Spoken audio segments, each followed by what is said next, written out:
اعوذ باللہ من الشیطان الرجیم بسم اللہ الرحمن الرحیم وما ارسلنا من قبلک الا رجالا نوحی الیہم فاسألوا اہل الذکر ان کنتم لا تعلمون بالبینات والزبر وانزلنا الیک الذکر لتبین للناس ما نزل الیہم ولعلہم یتفکرون افامن الذین مکروا السیئات ان یخسف اللہ بهم الارض او یأتیہم العذاب من حیث لا یشعرون او یأخذہم فی تکلبہم فما ہم بمعجزین او یأخذہم علی تخوف فإن ربکم لرؤوف رحیم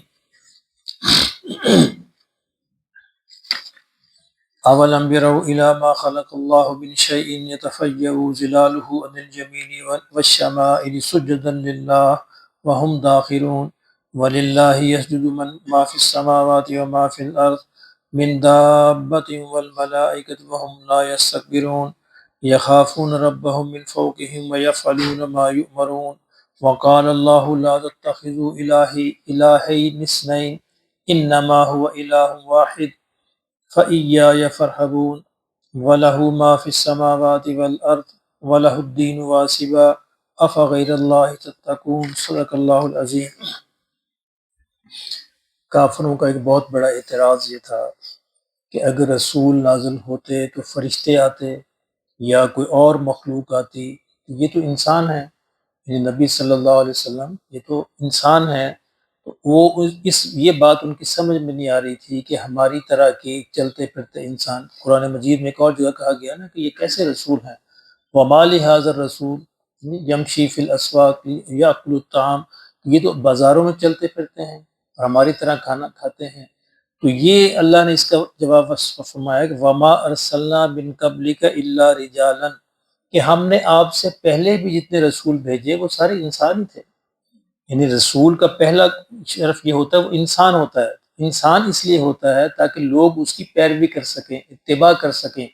اگر فرشتوں میں سے اللہ رسول بنا کے بھیج دیتے، جنات میں سے بھیج دیتے، تو ہم تو انسان ہیں، ہماری ضروریات اور ہیں، ہمارے تقاضے اور ہیں، ہمارے مسائل اور ہیں، ہم ان کا اتباع نہیں کر سکتے تھے۔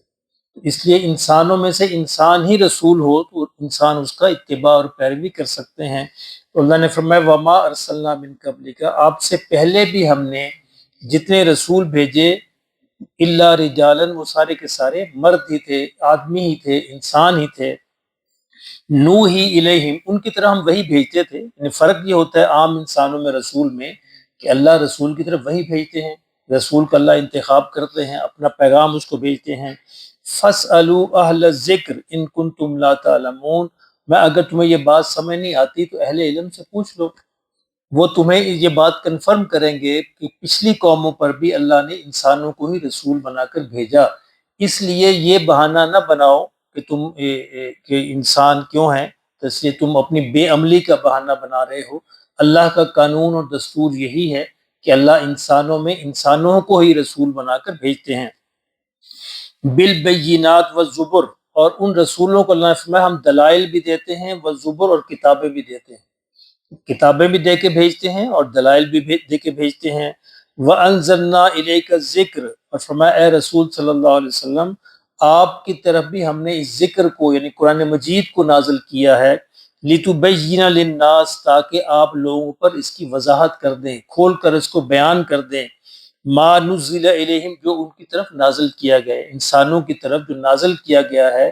رسول کا ایک کام یہ ہے کہ وہ اس کو کھول کر وضاحت کر کے انسانوں تک پہنچا دے، بیان کر دیں۔ وَلَعَلَّهُمْ يَتَفَكَّرُونَ، تاکہ لوگ اس پر غور و فکر کریں۔ یہ ہے قرآن کا منصب، یعنی رسول قرآن کو پہنچانے کے لیے آتے ہیں، اللہ کی کتاب کو پہنچانے کے لیے آتے ہیں، اور انسانوں کے ذمے یہ ہے کہ وہ پھر اس پر غور و فکر کریں، غور کریں، تدبر کریں۔ جبکہ ہمارا کام یہ ہے کہ ہم نے قرآن مجید کو کس لیے رکھا ہوا ہے؟ مردوں پر پڑھنے کے لیے، اصالہ ثواب کے لیے، اور کوئی کام نہیں ہے۔ یعنی ہمارے معاشرے میں قرآن کا کوئی کام نہیں ہے، قرآن کو ہم نے مردوں کے لیے رکھ دیا ہے۔ قرآن زندوں کی کتاب ہے، قرآن اللہ نے زندوں کے لیے بھیجی تھی کہ وہ اس کو پڑھ کر ہدایت حاصل کریں۔ قرآن کی کتاب ہدایت ہے، تو اس کو پڑھ کر ہدایت حاصل کی جائے۔ میں نے پہلے کی دفعہ عرض کیا کہ غیر مسلم پڑھتے ہیں، بے شمار واقعات ہیں، پڑھ کر ایمان لے آتے ہیں، کیونکہ وہ اس کو ہدایت کی نیت سے پڑھتے ہیں۔ اور ہم ثواب کی نیت سے پڑھتے ہیں، ثواب مل جاتا ہے، ہدایت نہیں ملتی، اس لیے ہماری زندگیاں تبدیل نہیں ہوتی، ورنہ قرآن پڑھ کے زندگی تبدیل ہو جانی چاہیے۔ قرآن تو انسان کے اندر انقلاب برپا کر دیتا ہے۔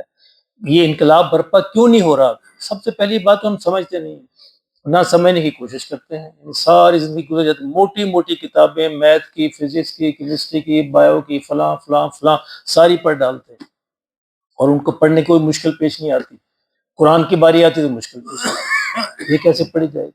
بھی وہ کتابیں جو دوسری زبانوں کے اندر ہیں، ساری کی ساری کتابیں انگریزی میں ہیں، جب انگریزی ہم پڑھ سکتے ہیں، ایک بندہ جو انگریزی پڑھ سکتا ہے اس سے یہ لازمی سوال ہوگا قیامت کے دن کہ تم نے عربی کیوں نہیں پڑھ سکتے؟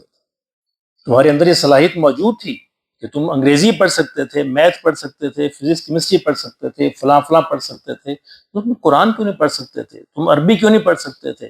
یہ ان پڑھ تو شاید بچ جائے لیکن پڑھا لکھا نہیں بچے گا، کیوں کہ اس کے پاس دلیل موجود ہے۔ اللہ کہے گا کہ تمہارے پاس تو وسائل موجود تھے، ذہن موجود تھا، تم نے اپنے ذہن کو لگایا، باقی سب چیزیں پڑھی، نہیں پڑھا تو میری کتاب کو نہیں پڑھا۔ اللہ ہمارے حال پہ رحم فرمائے۔ تو فرمایا لعلہم یتفکرون، قرآن میں نے اس لیے بھیجا ہے کہ لوگ اس پر غور کریں، تدبر کریں اور اپنی زندگی میں تبدیلی لائیں۔ افامن الذین مکروا السیئات، فرمایا یہ لوگ جو ہیں جو بری بری چالیں تدبیریں کر رہے ہیں، کیا یہ بے خوف ہو گئے اس بات سے ان یخسف اللہ بہم الارض، کہ اللہ انہیں زمین کے اندر دھنسا دے؟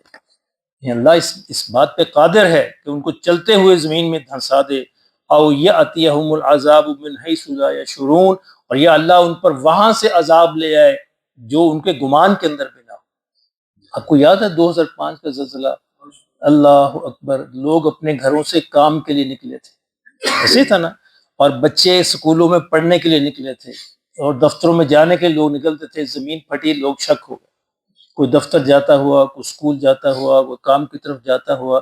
یہ عبرت ہوتی ہے دوسرے لوگوں کی جو زندہ ہیں، ان کے لیے عبرت ہوتی ہے کہ اللہ ہر چیز پر قادر ہے، اس سے پہلے کہ تمہیں مہلت ملی ہوئی ہے تو اپنی زندگی کو تبدیل کر لو۔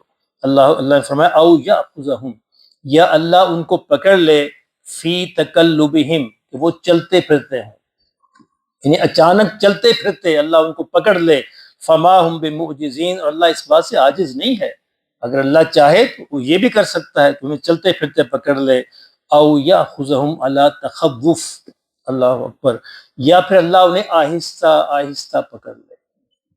کیسے؟ کسی بیماری کے اندر مبتلا کر دے، آہستہ آہستہ گھلتے گھلتے گھلتے ختم ہو جائے، کوئی پریشانی لگا دے، کوئی غم لگا دے کہ گھٹتے گھٹتے گھٹتے مر جائیں۔ اب یہاں پہ لفظ ہے تخوف، عربی زبان کا لفظ ہے۔ ایک دفعہ سیدنا عمر رضی اللہ تعالیٰ عنہ نے، اس پہ غور کریں کہ قرآن مجید کی زبان کتنی امپورٹنٹ ہے، سیدنا عمر رضی اللہ تعالیٰ عنہ نے کہا صحابہ سے، باقی صحابہ سے کہا کہ بھئی یہ تخوف کا کیا مطلب ہے؟ عمر بذات خود ایک بہت بڑے عالم تھے اپنے زمانے کے، یعنی صحابہ میں سے بڑے عالم، لیکن انہوں نے پوچھا تخوف کا مطلب تم کیا سمجھتے ہو؟ کیونکہ قریش کی زبان کے اندر یہ لفظ کم پایا جاتا تھا۔ ایک صحابی، سب صحابہ خاموش رہے، ایک صحابی نے، بنو حذیل ان کا قبیلہ تھا، انہوں نے کہا کہ عمر یہ قبیلہ جو بنو حذیل ہے اس کی زبان کا لفظ ہے، ہمارے قبیلے میں پایا جاتا ہے، اور اس کا مطلب ہم تنقص کے مطلب میں لیتے ہیں کہ چیزوں کو بتدریج گھٹتے گھٹتے گھٹتے کم ہو جانا۔ اچھا اگلا سوال کیا ہے عمر نے؟ اچھا کہا کہ اچھا تم اس سے کوئی مثال دے سکتے ہو، اپنے کسی شاعر کی شعر سے مثال دے سکتے ہو؟ انہوں نے شعر پڑھا کہ ہاں ابو کبیر ہزلی کا شعر ہے کہ اس نے اس کو اس لفظ میں استعمال کیا ہے۔ اس موقع پہ حضرت عمر نے کہا کہ لوگوں شاعری کو پڑھا کرو تاکہ تم قرآن کو سمجھ سکو، یعنی اس زمانے کی زبان جو تھی، قرآن کو سمجھ نہ ہو تو اس زمانے کی عربی کو سیکھنا پڑتا ہے، جس زمانے کی عربی میں نبی صلی اللہ علیہ وسلم موجود تھے، صحابہ موجود تھے، اس زمانے میں کون سی عربی بولی جاتی تھی تو اس کو سیکھنا پڑتا ہے، اور قرآن کو سمجھنے کے لیے شاعری کو سمجھنا بڑا ضروری ہے، تو قرآن ادب کی اعلیٰ ترین کتاب ہے، اور آج شاعری پہ پابندی لگا دی گئی کہ مدارس میں غالباً اب موجود نہیں، کسی زمانے میں ہوتی تھی بڑے اعلیٰ پیمانے کی، اور اب اس کو فضول چیز سمجھ آتا ہے۔ اور سیدنا عمر فرمایا کرتے تھے کہ لوگوں شاعری کو سیکھا کرو تاکہ تم قرآن کو سمجھ سکو، لٹریچر کو پڑھے بغیر جو ہے قرآن کا سمجھنا ممکن نہیں ہے، کہ الفاظ جو ہیں کس طرح بات کرتے ہیں، الفاظ کے مفہوم کیا ہوتے ہیں، الفاظ کے اسالیب کیا ہوتے ہیں، الفاظ کن کن مطالب کے اندر آتا ہے، یہ اسی وقت سمجھ آتا ہے جب انسان ادب کو اپنا شعار بنائے، افسانہ پڑھے، لٹریچر پڑھے، شاعری پڑھے، پھر اس کو سمجھ آتی ہے کہ زبان بات کیسے کرتی ہے، کلام اپنا مفہوم کس طرح ادا کرتا ہے۔ تو یہ بسرے ویسے ہی بات ذہن کے اندر آ گئی، اس لفظ تخوف کہ اس پہ باقاعدہ حضرت عمر نے بات کی اور لوگوں کو سمجھایا کہ تم اپنی پرانی شاعری کو پکڑ کے رکھو تاکہ تمہیں قرآن سمجھ آنا شروع ہو جائے۔ فَإِنَّ رَبَّكُمْ لَرَءُوفٌ رَحِيمٌ، تو اللہ نے فرمایا دیکھو اللہ تمہیں کیوں نہیں پکڑتا، تمہیں کیوں مہلت دے رہا ہے، کیونکہ وہ رؤوف ہے، رحیم ہے، ورنہ اس کے لیے مشکل نہیں ہے، قادر مطلق ہے، جب چاہے جس طرح چاہے جس کو چاہے وہ پکڑ لے، لیکن کیوں نہیں پکڑتا؟ ربکم لرؤوف الرحیم، کہ تمہارا رب رؤوف بھی ہے، رحیم بھی ہے۔ اولم یروا الی ما خلق اللہ من شیء، کیا فرمایا کہ تم لوگ دیکھتے نہیں کہ اللہ نے جو چیز بھی پیدا کی ہے، یتفیأ ظلالہ عن الیمین والشمائل، ان چیزوں کے سائے بھی اللہ کے آگے سجدہ کرتے ہیں۔ اللہ اکبر، فرمایا کہ ذرا غور تو کیا کرو کائنات پہ، اللہ نے جو چیز بھی پیدا کی ہے ان چیزوں کے جب سائے ڈھلتے ہیں دائیں سے یا بائیں سے تو وہ بھی اللہ کے حضور سجدہ ریز ہوتے ہیں۔ کبھی ذرا کسی گاؤں کے اندر شام کے وقت دیکھیں ذرا سائے کو، تو آپ کو یہ اس آیت کا مطلب سمجھ آئے کہ سائے کس طرح اللہ کے حضور سجدہ ریز ہوتے ہیں۔ بالکل بالکل سمجھ، جو سورج حرکت کر رہا ہوتا ہے تو سایہ بھی حرکت کرتا ہوا اور لمبا ہوتا جاتا ہے، اور یوں ہی محسوس ہوتا ہے جیسے یہ درخت جو ہے سجدے کے اندر پڑا ہوا۔ اللہ فرماتا چیزیں تو دور کی بات ہے، چیزوں کے سائے بھی مجھے سجدہ ریز ہوتے ہیں، سجدا للہ، اللہ کے حضور سجدہ ریز ہوتے ہیں، وہم داخرون، اور وہ جو چیزیں ہیں جن کے سائے ہیں فرمایا وہ بھی عاجزی کے اندر مری جاتی ہوتی ہیں، اللہ کے حضور عاجزی کے اندر گری پڑی ہوتی ہیں۔ وَلِلَّهِ يَسْجُدُ مَا فِي السَّمَاوَاتِ وَالْأَرْضِ، فرمایا کہ لوگوں یہ جان لو کہ جو چیز بھی ہے آسمانوں میں زمینوں میں، من دابۃ، جتنی بھی جاندار چیزیں ہیں، والملائکۃ، اور جتنے بھی فرشتے ہیں، وہم لا یستکبرون، وہ اللہ ہی کے حضور سجدہ ریز ہوتے ہیں اور وہ تکبر نہیں کرتے، عاجزی کرتے ہیں۔ یہ سجدے کی آیت ہے، بعد میں سجدہ کر لیجئے گا۔ وَلِلَّهِ يَسْجُدُ مَا فِي السَّمَاوَاتِ وَمَا فِي الْأَرْضِ، جو بھی آسمانوں اور زمینوں میں ہے، من دابۃ، ہر جاندار میں سے، والملائکۃ، اور فرشتوں میں سے بھی، وہ اللہ کے حضور سجدہ ریز ہوتے ہیں، وہم لا یستکبرون، نہ تکبر کرتے ہیں اور نہ نافرمانی کرتے ہیں۔ یخافون ربہم من فوقہم، وہ اپنے رب سے خوف زدہ رہتے ہیں اوپر سے، ان کا رب ان کے اوپر موجود ہے۔ وَيَفْعَلُونَ مَا يُؤْمَرُونَ، اور جو انہیں حکم دیا جاتا ہے وہ اس کو کرتے ہیں۔ وقال اللہ، اللہ نے فرمایا، لا تتخذوا الہین اثنین، تم دو خدا نہ بناؤ۔